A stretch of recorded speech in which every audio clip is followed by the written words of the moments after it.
Hi guys, welcome to my channel. Ayan. Papasyal ko po kayo ngayon sa labas dahil fall na po dito.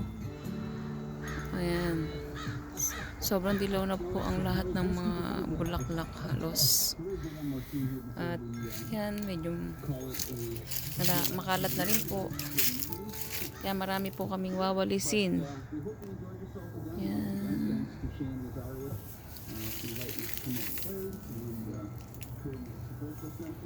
Yan, halos wala na pong dahon yung puno dito sa aming tapat. At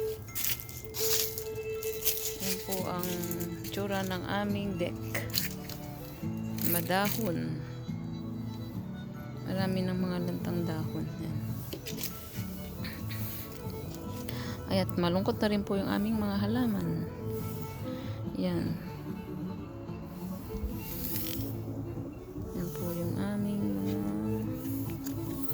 At marami na rin pong dahon dyan. Kaya marami po kaming lilinisin at wawalisan. Ito naman po tayo sa ibaba. Yan. Daming dahon. Golden leaves po ang tawag dyan. Hanggang dito sa likod ng sa gilid ng aming bahay. Marami po kasing puno dito yung aming kapitbahay. Kaya marami po kaming wawalisin.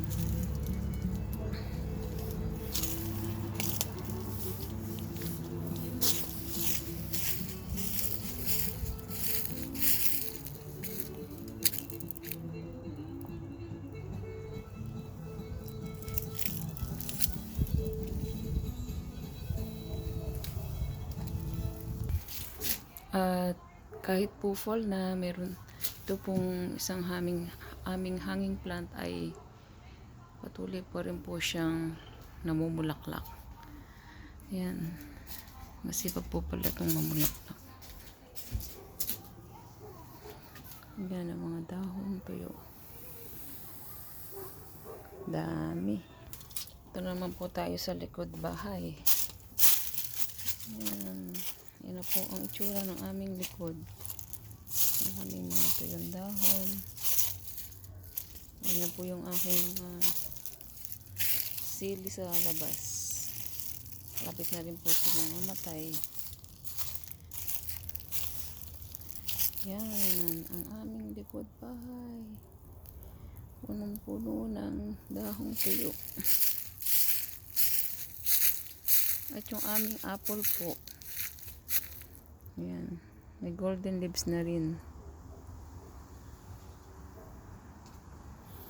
Yan. Halos wala ng dahon yung mga puno. Hintay lang po namin bumagsak lahat yan para bago kami maglinis.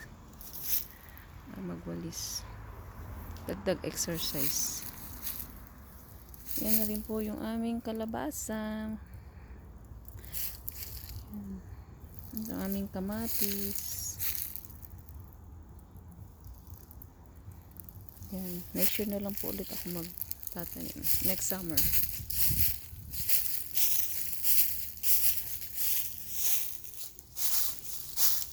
Dami.